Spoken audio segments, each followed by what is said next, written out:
ఇప్పుడు ఎవిస్ హాస్పిటల్ని సంప్రదించండి. స్కానింగ్ కూడా ఫ్రీగా చేస్తున్నారు. Avis hospitals. శ్రీ గురుభ్యో నమః. మహాగణాధిపతి నమః. శివాయ గురు నమః. శ్రీ కామేశ్వరీదేవి నమః. నేను మీ సోమేశ్వర శర్మ. మేషం నుండి మీనం వరకు ఉన్నటువంటి రాశి ఫలితాలు నా పరిజ్ఞానం సహకరించే వరకు ఈ వారం రాశి ఫలితాలను తెలియజేస్తాను.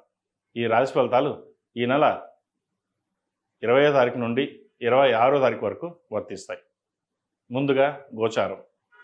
వృషభంలో శుక్రుడు, మిథునంలో గురువు, కర్కాటకంలో రవి బుధులు, సింహంలో కుజకేతువులు, కుంభంలో రాహువు, మీనంలో శని. అలాగే చంద్రుడు వృషభం, మిథునం, కర్కాటక రాశిలో సంచారం.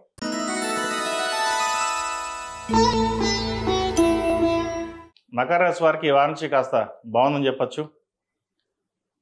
లాభాధిపతి, వ్యయాధిపతి, తృతీయాధిపతి అయిన కుజుడు, వ్యయాధిపతి, తృతీయాధిపతి అయిన గురువు షష్టమంలో ఉన్నారు. కంబస్ట్ నుంచి బయటకు వస్తారు. నార్మల్గా ఉంటుంది. ఆరోగ్యపరంగా కూడా ఇబ్బందులు ఏమి ఉండవు. ప్రయాణాల విషయంలో మటుకి జాగ్రత్తలు తీసుకోండి. అష్టమంలో కుజకేతువులు, పంచమంలో శుక్రుడు బాగున్నారు. సంతానపరంగా మంచి అభివృద్ధి ఉంటుంది. ప్రభుత్వ ఉద్యోగం కోసం ప్రయత్నిస్తున్న వారికి మంచి అవకాశాలు కలిసి వస్తాయి. స్థిరాస్తుల విలువ పెరుగుతుంది. స్థిరాస్తులు కొనుగోలు చేస్తారు. ఏలినాటి నుంచి విముక్తి వీరికి తగ్గుతుంది. ఏలినాటి శని పూర్తయింది.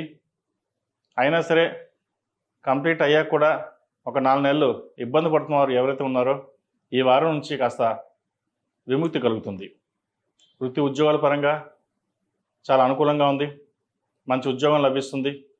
ప్రమోషన్ కోసం ప్రయత్నిస్తున్న వారికి కాస్త ఆలస్యమైన ప్రమోషన్ లభిస్తుంది. వ్యాపార రీత్యా కూడా మంచి అవకాశాలు కలిసి వస్తాయి.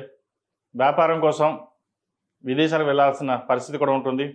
అక్కడ అగ్రిమెంట్లు, సంతకాలు చేయించుకోవడం, మంచి ప్రాజెక్టులు తెచ్చుకోవడం ఇవి జరుగుతాయి. 10 మందికి ఉపయోగపడాలి, బాగా కష్టపడాలి అనే మనస్తత్వం కలిగి ఉంటారు. అయితే అష్టమంలో కుజకేతువులు ఉన్నారు. ప్రయాణాల విషయంలో కాస్త జాగ్రత్తలు తీసుకుని వెళ్ళడం చెప్పదగినది. అదేవిధంగా వీసా కోసం, H1B, PR కోసం ఎవరైతే ప్రయత్నాలు చేస్తున్నారో కాస్త ఆలస్యం అవుతాయి. అయినా మంచి ఫలితాలు ఉంటాయి. ఇప్పటి నుంచే అవి ప్రారంభించడం చెప్పదగినది. ఎవరికైతే ఉద్యోగం లేదో ఉద్యోగ ప్రయత్నాలు చేసుకోవచ్చు.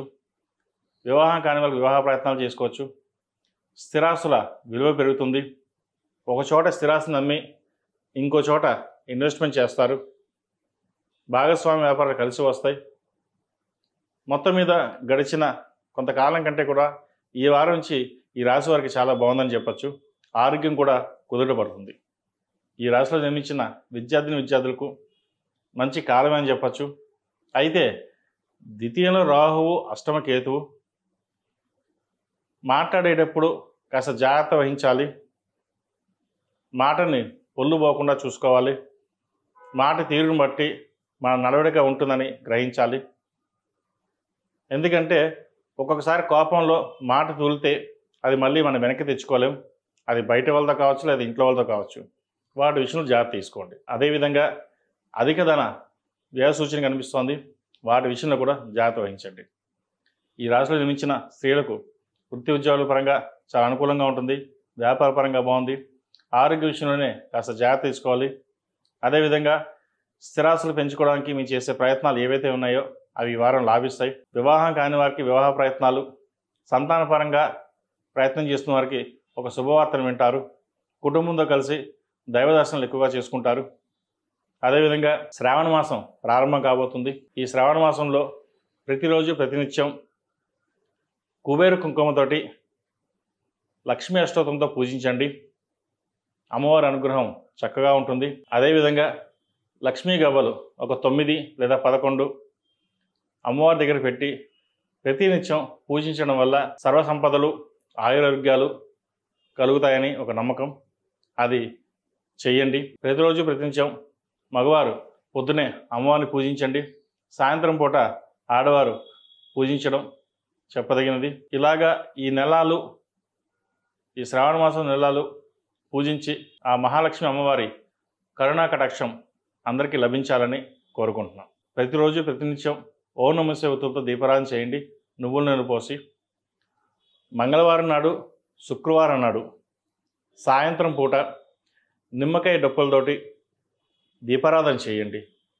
ఏదైనా నరదిష్టి కానీ ఇంట్లో ఏదైనా ఇబ్బందులు కానీ ఉంటే కాస్త తొలగిపోతాయి. ఈ రాశిలో జన్మించిన వారికి కలిసి వచ్చే సంఖ్య 3, కలిసి వచ్చే రంగు మెరూన్. ఏదైనా పని మీద బయటకు వెళ్ళేటప్పుడు శుక్రవారం కానీ శనివారం కానీ వెళ్ళండి, మంచి ఫలితాలు సంప్రాప్తిస్తాయి.